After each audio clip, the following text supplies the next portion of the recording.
Assalamualaikum warahmatullahi wabarakatuh. Waalaikumsalam warahmatullahi wabarakatuh. Bismillahirrahmanirrahim. Alhamdulillahi rabbil alamin.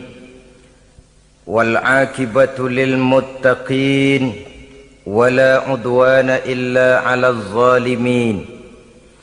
Wassalatu wassalamu ala ashrafil anbiya'i wal mursalin, imamil muttaqin, sayyidil ghurril muhajjalin, wa ala alihi wa ashabihil mujahidin at-tahirin, amma ba'du.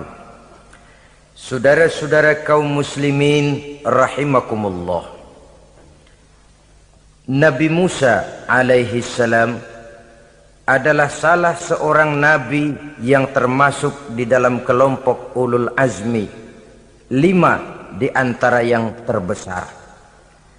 Beliau mendapat gelar kalimullah, artinya rasul yang pernah diajak dialog langsung oleh Allah subhanahu wa ta'ala.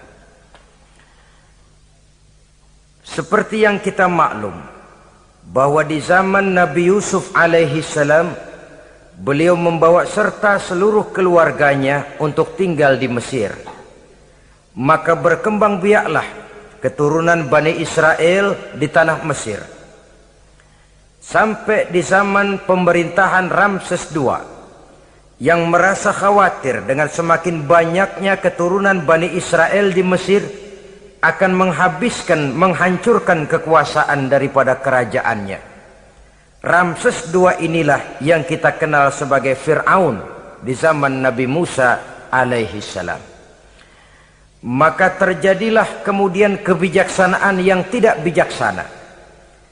Orang-orang tua dari Bani Israel dikerjakan secara paksa, membangun bangunan-bangunan mercusuar.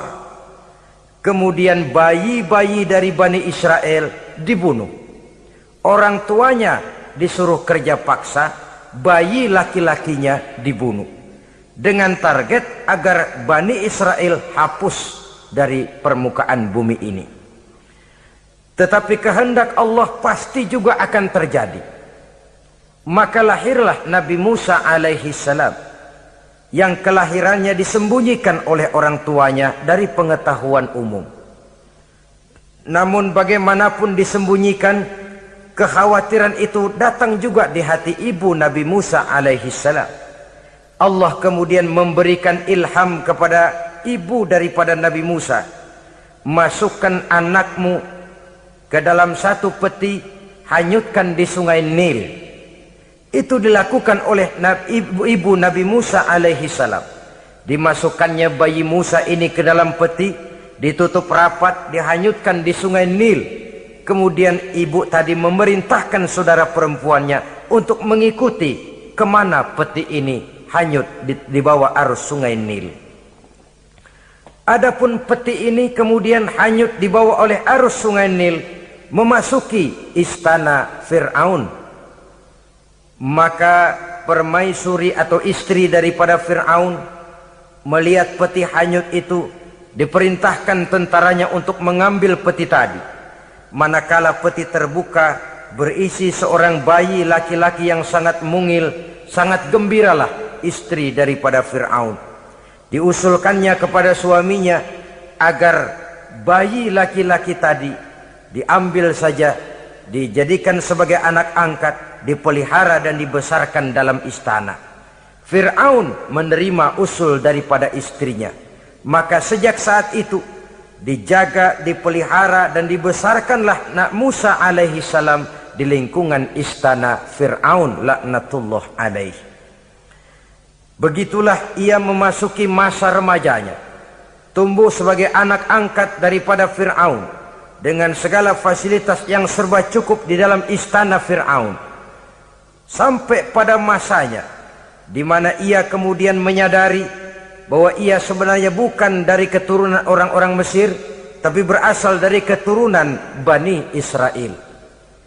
Sehingga satu hari ketika ia keluar dari istana, ia bertemu dengan orang yang sedang bertengkar Satu dari keturunan Bani Israel, satu lagi dari orang Mesir. Musa membantu orang Israel ini melerai perkelahian, tapi kemudian Nabi Musa memukul orang Mesir tadi, dan memang hebat, sekali pukul mati. Saudara-saudara, tidak sengaja Nabi Musa itu hanya memukul, memberikan peringatan, tapi mati. Ini disembunyikan oleh Nabi Musa, tapi bagaimanapun disembunyikannya, akhirnya toh tahu. Apalagi Fir'aun sejak awal memang sudah mendapat firasat. Jangan-jangan inilah yang banyak diramalkan oleh dukun-dukunku, ahli nujum di istanaku, bahwa akan lahir seorang anak laki-laki dari keturunan Bani Israel yang akan menghancurkan kekuasaanku, memusnahkan kerajaanku. Jangan-jangan ini orangnya. Sejak hari pertama menemukan bayi Musa, Fir'aun sudah punya firasat ke arah itu. Tapi karena kalah oleh desakan istrinya, maka diterimalah Musa untuk dibesarkan di dalam lingkungan istana. Sehingga akhirnya oleh karena perasaan bersalah ini, Nabi Musa melarikan diri. Melarikan diri dari istana Fir'aun setelah nyata-nyata bahwa dia memang keturunan Bani Israel. Melarikan dirilah Nabi Musa alaihi salam keluar dari Mesir menuju negeri Madian. Di dalam pengembaraannya, saudara-saudara, di satu lembah, Nabi Musa ketika itu belum menjadi nabi. Pemuda Musa ketika itu sedang beristirahat. Dari kejauhan dilihatnya orang sedang berdesak-desakan. Rupanya adalah pengembala-pengembala kambing yang akan mengambil air dari dalam sumur. Mereka berdesak-desakan, berebut karena sumur cuma satu, yang ngambil air kelewat banyak. Di antara desakan-desakan orang itu, Nabi Musa melihat dua orang wanita kakak beradik minggir saja, tidak ikut berdesak-desakan. Nabi Musa menghampiri dua wanita tadi. Kamu sedang apa di sini?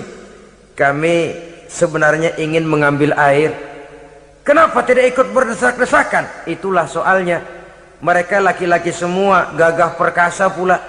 Kalau kami ikut berdesak-desakan, bagaimana jadinya kami? Biarlah kami mengalah, menunggu sampai mereka selesai semuanya, baru kami akan mengambil air. Mengertilah Nabi Musa bahwa wanita kakak beradik ini demikian halus akhlaknya, gak mau berdesak-desakan sama orang laki. Budi pekertinya sedemikian luhur. Tungguin aja dah, ntar juga beres. Kalau semua udah kan pada minggir, kita nggak pakai berdesak-desakan. Saudara hadirin, menyadari kodrat kewanitaannya,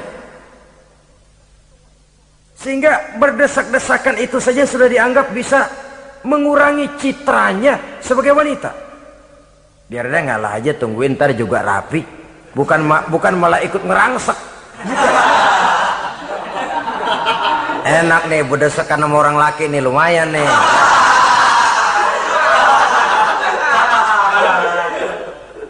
Sepintas itu saja sudah cukup bagi Nabi Musa, pemuda Musa, untuk menilai akhlak daripada wanita itu tadi. Oh, kalau kamu nunggu begini aja lama, kata Nabi Musa. Sudah, sini saya tolongin. Diambil embernya, Nabi Musa ikut berdesakan. Karena Nabi Musa memang kuat badannya, gak lama sudah dapat air. Sodorkan ke sana. Si wanita segera tahu bahwa pemuda ini begitu baik budi pekertinya, mau menolong orang yang dalam kesusahan. Akhirnya, bagaimana kalau kamu ikut saja ke rumah saya? Bapak saya sudah tua, senang hatinya kalau kamu ikut ke rumah, kenalan sama bapak saya. Ayolah, ayolah, berangkatlah. Dalam perjalanan, si wanita ini berjalan duluan, Nabi Musa di belakang. Kemudian Nabi Musa bilang, sebentar, saya duluan, kamu belakangan. Kenapa rupanya? Angin nakal bertiup menghembus pakaian si wanita, sehingga memberikan gambaran yang agak jelas tentang warna, bentuk, postur badan si wanita itu tadi. Sekarang Musa yang menunjukkan budi pekerti yang luhur. Gak mentang-mentang ditiup angin, nah mumpung nih.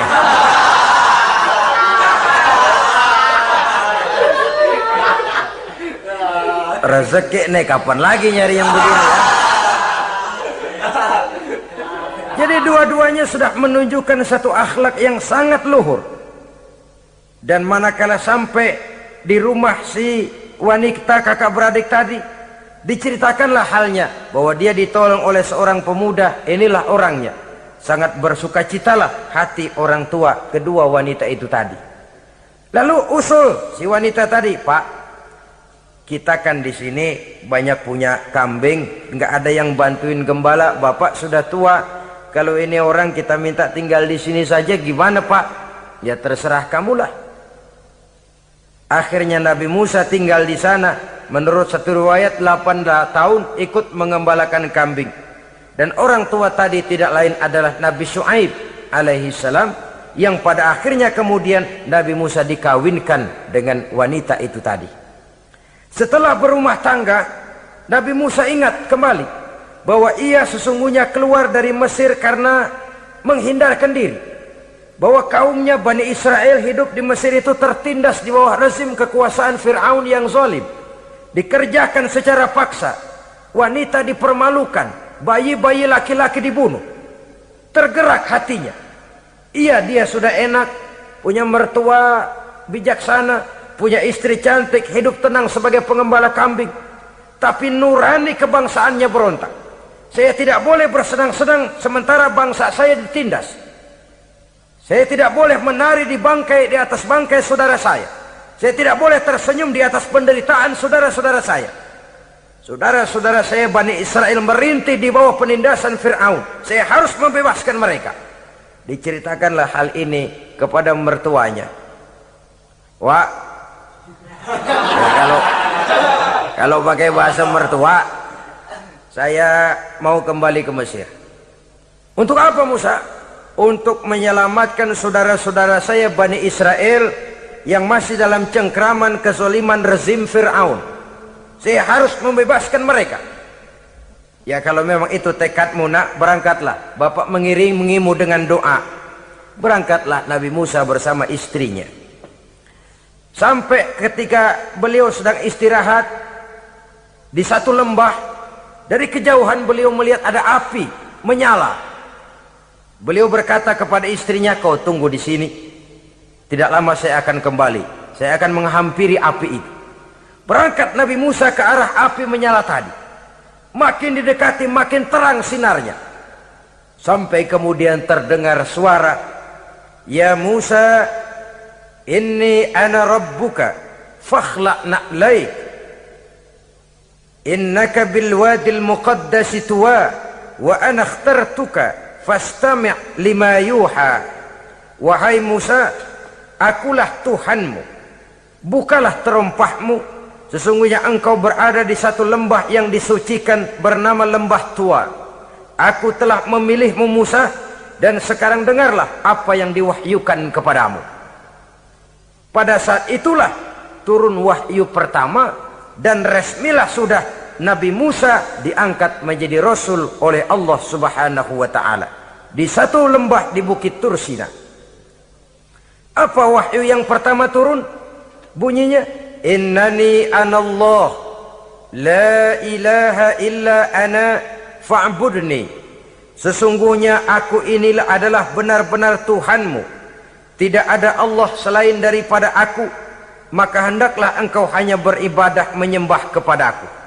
Ini umum saudara. Semua Rasul yang diutus Allah, inilah ajaran prinsipnya. Anallah la ilaha illa ana, akulah Allah Tuhanmu, tidak ada Tuhan lain selain Allah. Semua Rasul membawa ajaran ini. Oleh sebab itu, bukan hanya sekadar percaya kepada Tuhan saja yang penting. Sudahlah, pokoknya kan percaya kepada Tuhan. Iya, Tuhan yang mana?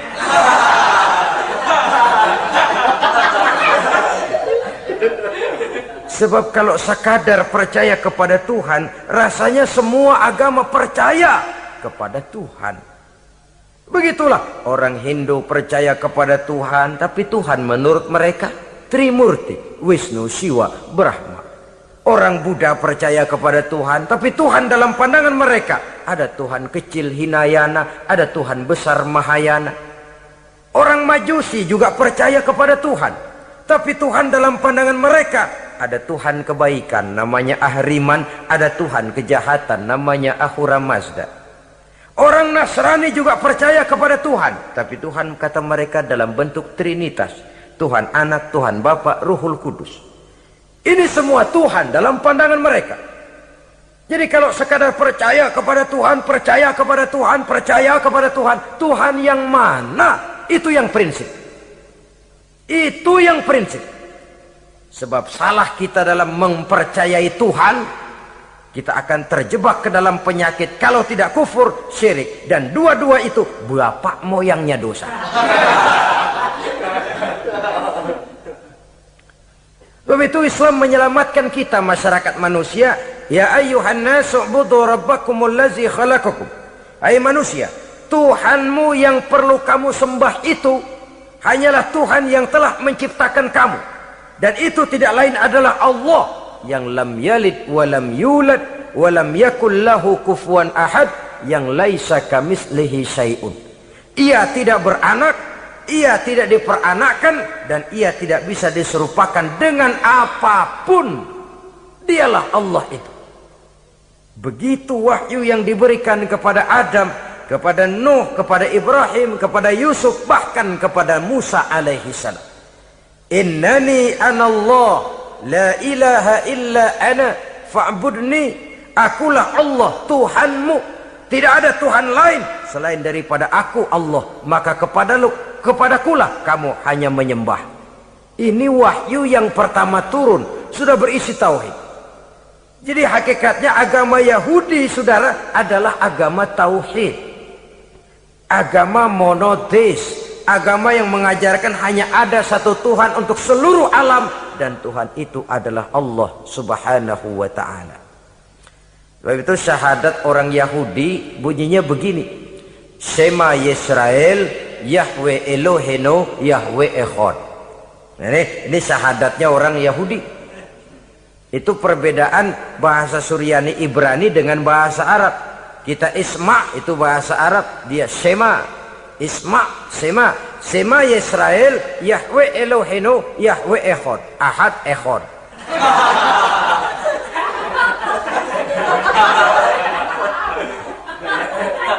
Maksudnya jelas, Shema Yisrael Yahweh Elohenu Yahweh Echad. Dengarlah hai Israel, Tuhan kita ialah Tuhan yang Esa.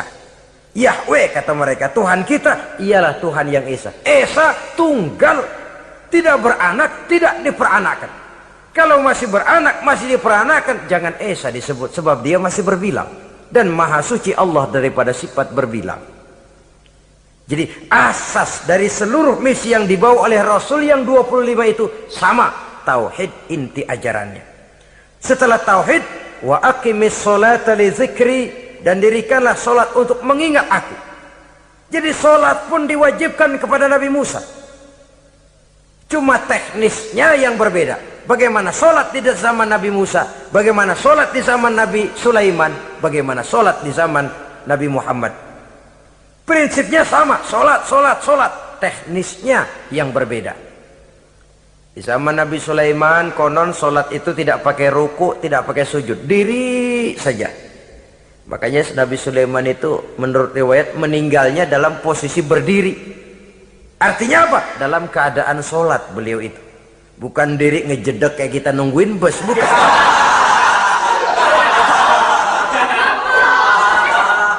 Berdiri dalam kondisi solat. Tapi yang jelas solat itu setiap Nabi, hanya teknisnya saja yang berbeda. Jadi ini sudah akidah dan syariat. Akulah Allah Tuhanmu, tidak ada Tuhan lain selain aku. Ini kan akidah. Yang kedua, wa aqimis sholata li dzikri, syariat. Dirikan solat untuk mengingat aku. Inna sa'ata atiyatun, sesungguhnya kiamat itu pasti akan datang. Ini juga sudah urusan beriman, percaya kepada yang gaib. Saudara-saudara kaum muslimin rahimakumullah, setelah mendapat wahyu ini, turunlah perintah Allah kepada Nabi Musa. Apa kata Allah? Izhab ila fir'auna innahu tagha. Sekarang Musa, berangkatlah kamu menuju Fir'aun. ia telah melampaui batas. Berangkatlah kamu ke sana Musa, hadapi Fir'aun, sampaikan dakwah ini. Ia telah melampaui batas. Innahu tagha, ia telah berlebih-lebihan. Nah, saudara-saudara, jadi dua fungsi sudah.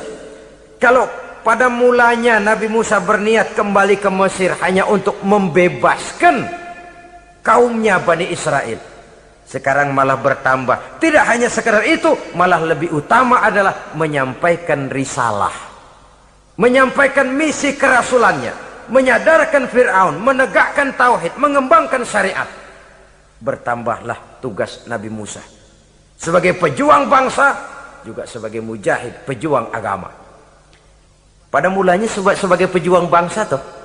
Artinya Nabi Musa ini kembali kepada Fir'aun di Mesir, tujuannya tadi kan cuma untuk membebaskan Bani Israel kaumnya. Ini pejuang bangsa. Tapi di tengah jalan ia mendapat wahyu. Berangkat kau kepada Fir'aun, innahu tagha, ia telah melampaui batas. Sadarkan dirinya, canangkan tauhid, sampaikan syariat. Bertambahlah tugasnya. Lebih daripada sekedar pejuang bangsa, ia juga pejuang agama, pejuang tauhid. Dwi fungsi. Kadang-kadang ada pejuang agama tapi tidak pejuang bangsa. Kadang-kadang ada pejuang bangsa tapi tidak pejuang agama. Nah, saudara-saudara kaum muslimin rahimakumullah, idealnya ya kedua-duanya. Ya pejuang agama, ya pejuang bangsa juga. Mendapat tugas seperti ini, apa permohonan Nabi Musa alaihi salam? Beliau berkata, qala rabbi shrah li sadri wa yassir li amri wahlul 'uqdatam min lisani yafqahu qawli waj'al li waziran min ahli Haruna akhi usdud biha uzri. Ini permohonan Nabi Musa ketika dilantik menjadi rasul. Diberikan tugas, berangkat kau ke Mesir, sampaikan risalah ini kepada Fir'aun, karena ia telah melampaui batas. Apa permohonan Nabi Musa? Rabbi syrah li sadri, ya Allah, lapangkan hati saya. Wa yassir li amri, mudahkan urusan saya. Wahlul 'uqdatam min lisani, buka kebekuan lidah saya. Yafqahu qawli, sehingga mereka mengerti apa yang akan saya bicarakan. Ini kondisi dasar. Memulai satu perjuangan dengan persiapan dasar. Apa permohonan pertama? Isyrah li sadri, lapangkan jiwa saya. Menghadapi musuh dengan jiwa yang lapang itu penting. Kalau kita menghadapi musuh dengan jiwa yang sempit, kita sudah kalah sebelum perang. Menghadapi musuh dengan jiwa yang lapang, artinya masih berharap kalau dia mau mengikuti ajaran ini. Jadi pada tahap pertama itu datang bukan sebagai orang yang mau membasmi, tapi sebagai orang yang mau menyelamatkan. Ini perlu jiwa yang lapang. Sebab dakwah Nabi Musa itu kan pertama menyadarkan Fir'aun dulu. Nanti akan kita lihat setelah disadarkan dengan kata-kata, tidak kena juga dengan bukti berupa mukjizat. Masih bandel juga. Musa mohon supaya dikirim bencana. Masih nggak mempan juga, habislah urusan. Jadi ada tahapan sesuai dengan kemungkinan Fir'aun bisa menerima. Sama juga bayi itu kan kalau baru lahir ke dunia, brol, kasih susu emaknya dulu. Gedean dikit, bubur. Gedean lagi, nasi ulek dah. Udah gede betul, nasi. Udah gede banget, jengkol jijelin.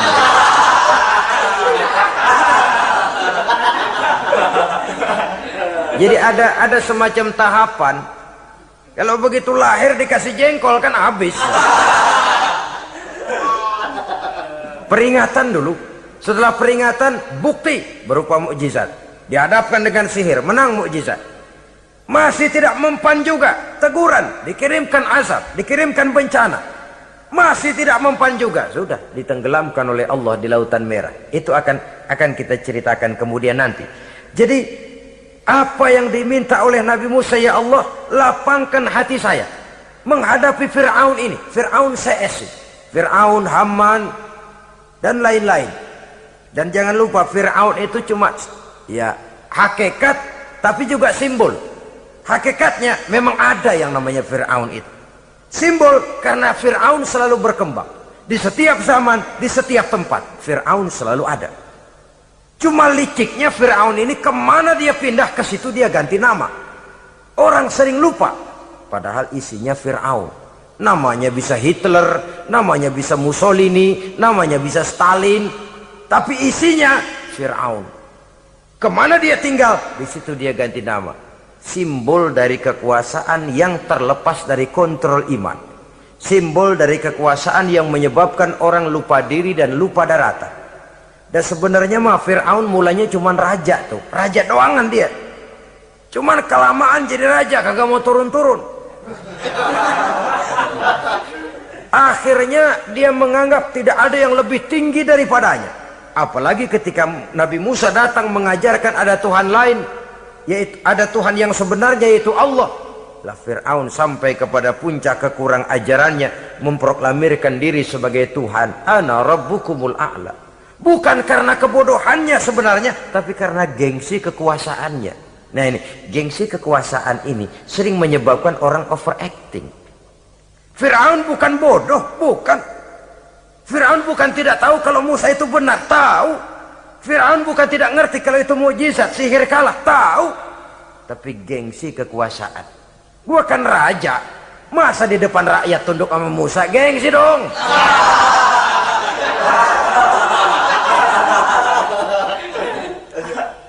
Cobalah lihat, gengsi kekuasaan sering membuat orang mau menginjak-injak kebenaran, mau membohongi hati nuraninya sendiri, mau membohongi kolbinya, hatinya. Padahal itu sudah, orang kalau sudah hatinya sendiri dibohongin, apalagi orang lain, sudah manusia paling kejam itu. Cuma karena gengsi kekuasaan saja. Gengsi kekuasaan kadang menganggap remeh kecil Nabi Musa, kadang merasa besar di depan rakyatnya, tiba-tiba harus tunduk kepada dakwah Musa. Ntar dulu, ada apa sama Musa? Dia kanyut, gue yang ngangkat. Iya toh, peristiwa di Sungai Nil itu. Karena aku yang nyelamatin, aku yang besarkan dia di istanaku. Gengsi kekuasaan sering menyebabkan orang overacting. Bukan karena kebodohannya, dia tahu itu benar, tapi dia berat untuk mengikutinya. Kenapa? Gengsi kekuasaan. Inilah watak Fir'aun. Oleh sebab itu Nabi Musa minta, ya Allah, lapangkan hati saya menghadapi orang kayak Fir'aun ini. Wa yassirli amri, dan mudahkan urusan saya. Nah, ini orang berjuang itu, saudara, setelah segala taktik dan strategi dibicarakan, segala persiapan fisik disiapkan, jangan lupa wa yassirli amri, ya Allah, mudahkan urusan saya. Sebab sepanjang yang bisa kita lakukan hanyalah berusaha dan berusaha. Kepastian, ketentuan, hak prerogatif daripada Allah Azza wa Jalla. Kalau Allah memberikan kemudahan, satu dunia orang mau menghadang, no problem. Kalau Allah sudah memberikan kemudahan, satu dunia orang mau mendatangkan kesulitan, gak ada gunanya. Wa yassirli amri, mudahkan kiranya urusan saya ini ya Allah. Karena sudah terbayang oleh Musa. Pertama, faktor psikologis. Bagaimanapun Fir'aun itu kan bapak angkat sendiri. Ya orang kalau nasihatin orang lain barangkali nggak terlalu jadi beban moral. Tapi kalau sudah menasehati orang yang pernah mengasuh dan membesarkan dia, itu kan beban moral. Sulit posisi ini. Apalagi kekuasaan mutlak berada di tangannya, tentaranya gagah perkasa. Wa yassirli amri, mudahkanlah urusan saya ya Allah. Lapangkan hati, mudahkan urusan.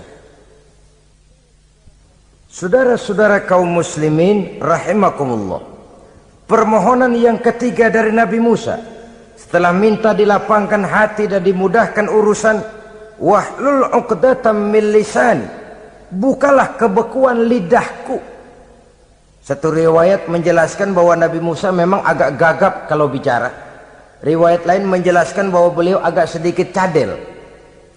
Tapi yang jelas, minta agar dibukakan kebekuan lidah. Ini mengandung Satu pelajaran bahwa cara menyampaikan sesuatu akan sangat menentukan sesuatu itu sendiri. Sesuatu yang baik, kalau salah cara kita mengucapkannya, salah cara kita menyampaikannya, jadi tidak baik kesan orang. Ini soal ucapan. Soal hati itu Allah saja yang tahu. Tapi kan orang sebelum tahu hati ini, omongan yang didengar, tingkah laku yang dilihat. Maka ini yang diminta oleh Nabi Musa alaihissalam. Misi risalah ini berat. Menyampaikan pesan ilahi ini tidak ringan. Kalau salah saja ngomong, akan timbul kesalah pengertian.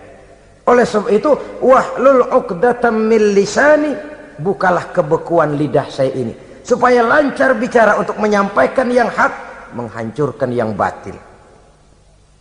Cara kita menyuguhkan sesuatu sangat menentukan sesuatu itu sendiri.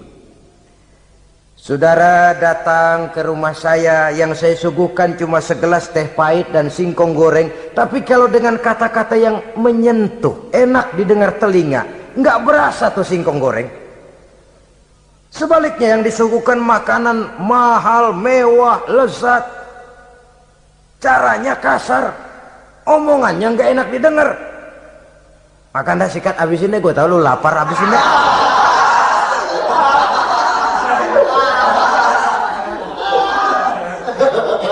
Rasanya biar lapar juga nahan juga gitu.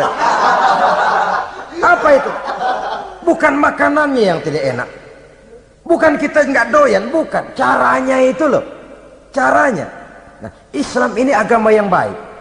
Kalau disampaikan dengan kata yang tidak baik, akan timbul, oh Islam kok gitu ya. Nah ini yang tidak diinginkan oleh Nabi Musa. Wahlul 'uqdatam min lisani. Kita begitulah dalam kehidupan ini, kadang mendengar satu ceramah bisa berurai air mata, bisa histeris, bisa gembira. Kenapa? Kepandaian orang menyampaikannya.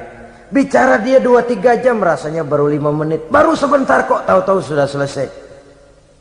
Ada yang udah setengah jam, baru seperempat jam ngomong, udah rasanya udah kayak 3 jam.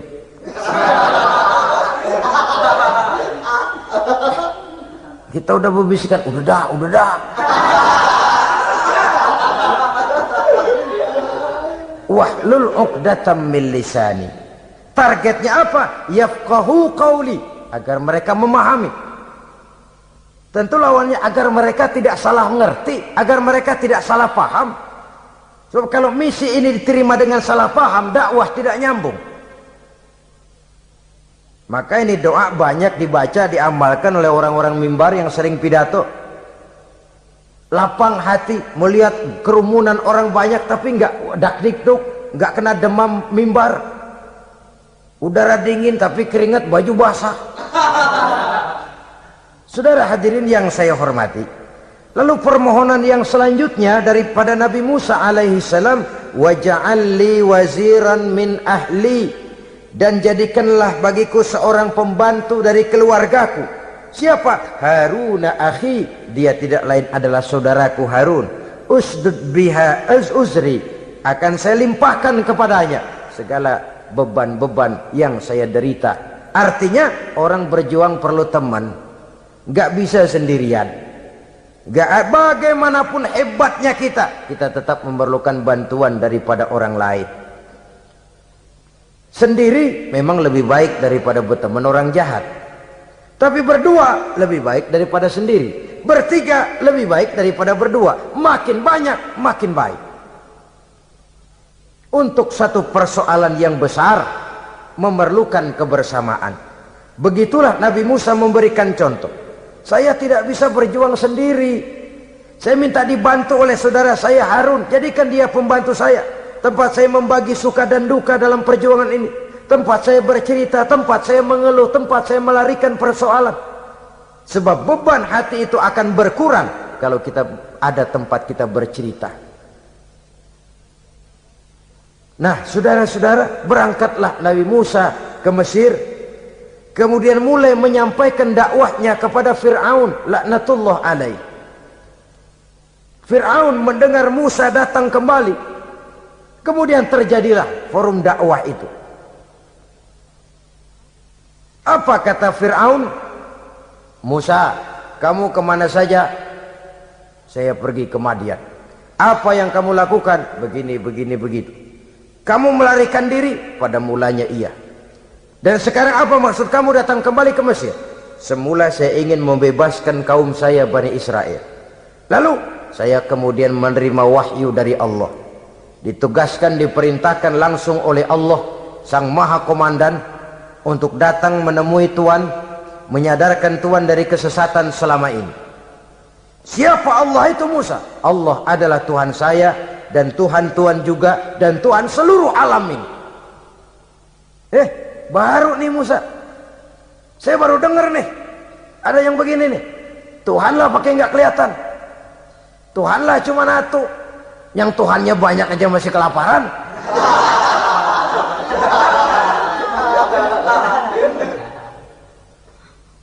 Di mana Tuhan? Tuhan saya bersemayam di aras, tempat yang sangat tinggi. Hei Haman, kata Fir'aun kepada Perdana Menterinya, bikin menara yang tinggi. Bikin rakyat kerja paksa lagi, bikin menara tinggi. Naik Fir'aun ke atasnya, ngelepas panah dari atasnya.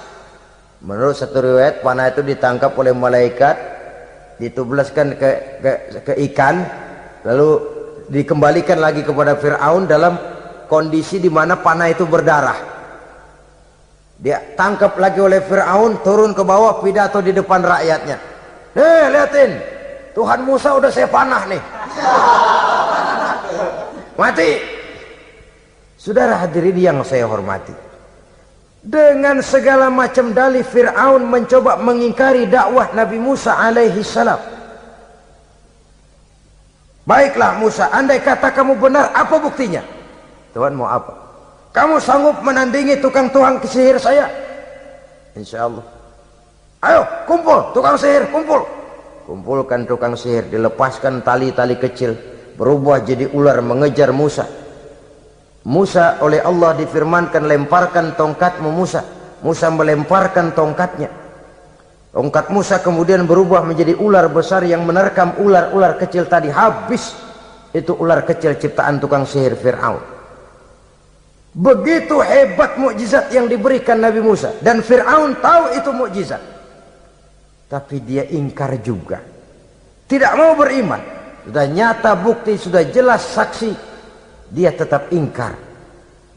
Akhirnya Nabi Musa berdoa memohon kepada Allah, Rabbana innaka ataita fir'auna wa mala'ahu zinatan wa amwalan fil hayatid dunya.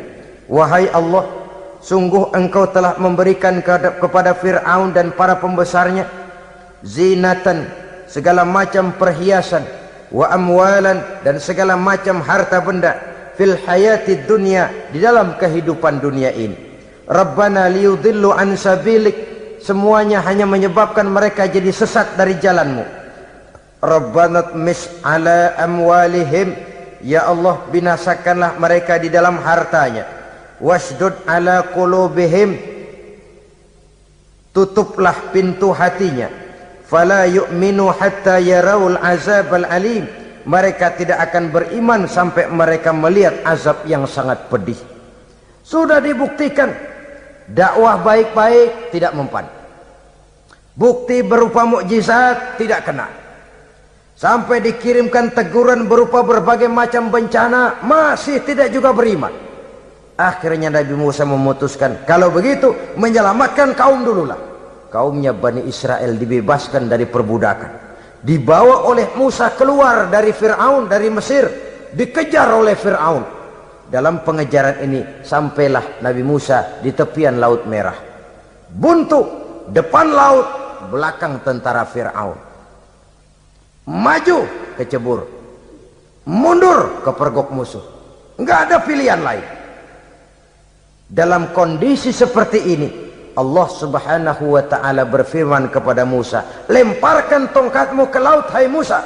Musa melemparkan tongkatnya ke laut. Terjadilah mukjizat. Laut terbelah, jalan muncul ke permukaan laut. Lewat Musa di jalan itu, Fir'aun terus mengejar. Ketika Musa sampai di tepian sebelah sana, Fir'aun masih di tengah jalan. Laut menutup kembali, hilang itu jalanan. Fir'aun dan seluruh tentaranya tenggelam di Lautan Merah. mati. Pada saat kondisi seperti itulah Fir'aun dalam keadaan menghadapi sakaratul maut, napas cengap-cengap, hampir putus di leher, berkata dia, amantu bi Rabbi Musa wa Harun. Kalau begini mah saya juga percaya dah sama Tuhan, percaya dah sama Tuhannya Musa dan Tuhannya Harun. Kata malaikat maut, kemarin kemana mas?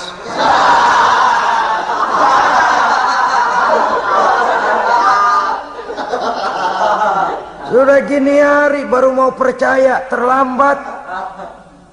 Terlambat. Akhirnya Fir'aun mati. Mati, tapi badannya utuh. Allah berjanji, wa kadzalika nunajjika bi badanika litakuna liman khalfaka ayah. Kami selamatkan badanmu Fir'aun agar menjadi pelajaran bagi orang-orang sesudah kamu nanti. Fir'aun mati, tapi badannya selamat terdampar di tepi pantai oleh rakyat Mesir. Wah, ini raja kita nih, raja kita, ketemu, hidup, mati.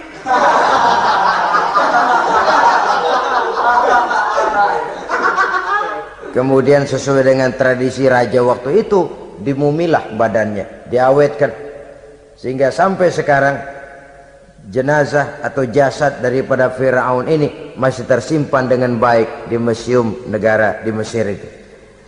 Saudara-saudara kaum muslimin rahimakumullah.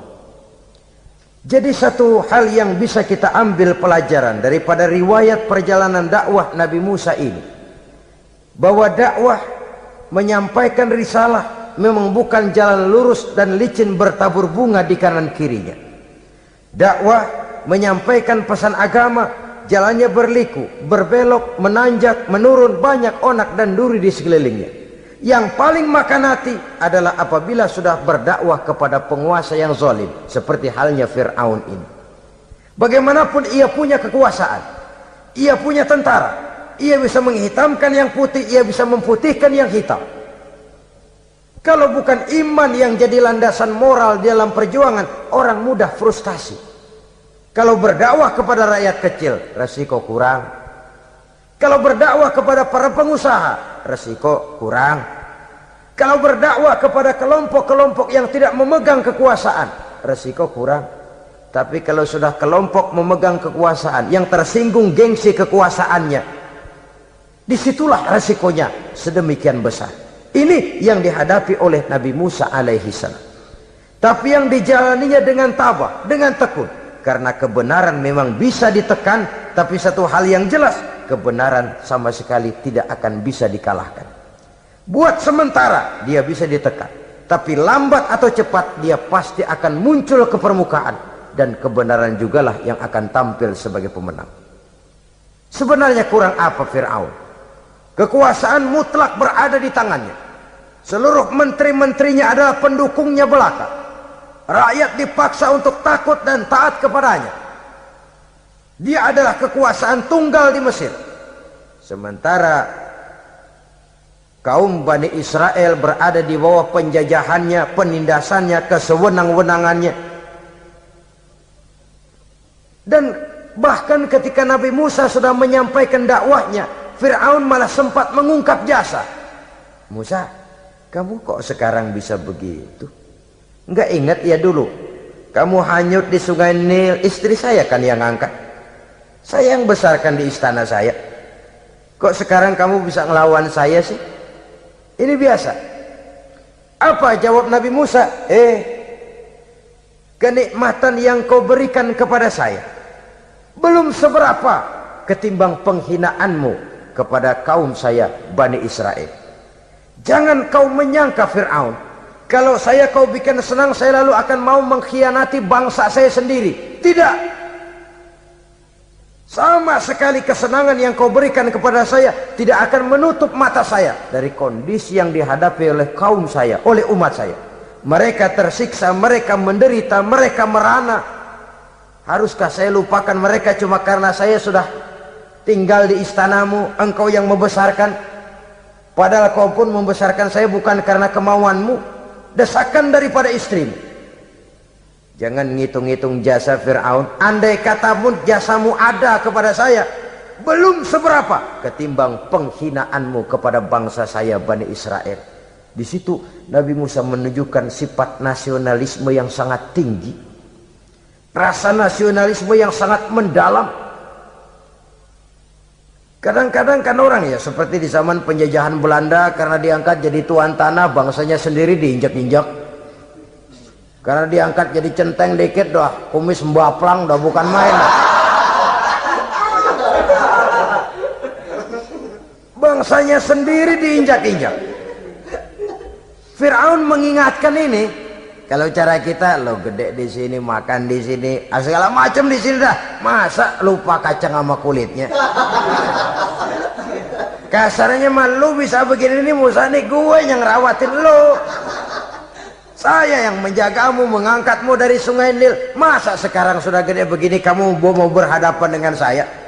Punya pikiran dong dikit kalau cara kita. Mikir dong, mikir. Dulu lagi kanyu di Nil, siapa yang angkat?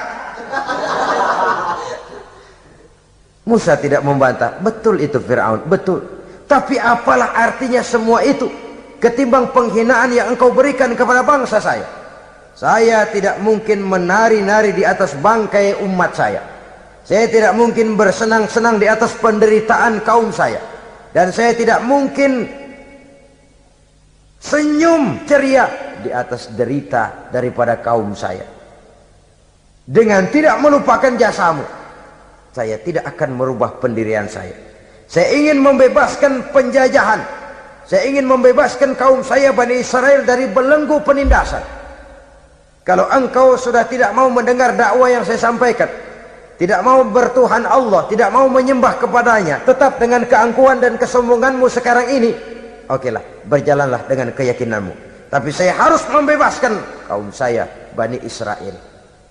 Saudara-saudara kaum muslimin rahimakumullah, itulah jalan dakwah, jalan menyampaikan risalah agama, risalah Islam.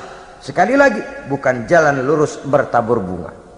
Tapi agama memberikan ajaran, balighu anni walau ayat. Sampaikan dari aku walaupun cuma sekedar satu ayat saja. Tugas ini memang mulia tapi berat. Tugas ini memang terhormat tapi penuh resiko. Ya kalau menyampaikan asal sekedar menyampaikan, sudahlah, pokoknya nyampaikan, percaya syukur kagak, udah dah. Bukan cuma sekadar itu. Ada semacam tanggung jawab moral. Maka kondisi dasar yang dilakukan oleh Nabi Musa, permohonan yang tadi itu, ya Allah, lapangkan hati saya. Jalan ini penuh onak dan duri, berliku, menanjak, menurun, banyak halangan, tentangan, rintangan dan fitnahan. Kemudian mudahkan urusan saya. Menentang kekuasaan Fir'aun bukan perkara ringan. Bukan urusan main-main. Menentang raja yang sedang berkuasa, kekuasaannya mutlak, otoriter pula, diktator murni Fir'aun itu. Mudahkan urusan saya menghadapi jalan ini ya Allah. Karena tidak mungkin menurut otak. Mana bisa kata kebiasaan, impossible kata rasio. Kalau Allah mau memudahkan, semua jalan akan terbuka dengan mudah. Tapi kalau Allah yang mempersulit, bagaimanapun matangnya perhitungan strategi, taktik, rencana, program, planning, kalau Allah mempersulit, jalan itu akan jadi buntu jadinya. Oleh sebab itu maka persiapan zahir harus diimbangi dengan persiapan batin. Untuk menegakkan sesuatu yang hak, menghancurkan sesuatu yang batil, sebagaimana yang dilakukan oleh Nabi Musa alaihi salam ini. Dan segala macam tantangan dihadapi oleh Nabi Musa. Kau menyampaikan risalah bahwa engkau Rasul? Ya. Kau punya bukti? Siap. Apa buktimu? Ini, tongkat dilempar jadi ular, tangannya dimasukkan ke saku baju, lalu dikeluarkan bersinar gemerlapan, lebih sinar dari lampu merkuri. Sampai Fir'aun silau dibuatnya berasa, sudah Musa, sudah, masukkan tanganmu lagi, masukkan tanganmu lagi. Dia tahu, dia sadar itu bukan sihir, tapi lagi-lagi gengsi kekuasaannya. Sehingga pantas kalau Nabi pernah bersabda, afdalul jihad kalimatu haqqin inda imamin jair. Jihad yang paling besar adalah mengucapkan kebenaran di depan penguasa yang zalim. menyampaikan kebenaran di hadapan penguasa yang zalim. Tapi kan berat, saudara, sulit, apalagi kalau belum apa-apa udah ngeri. Udah jangan dah.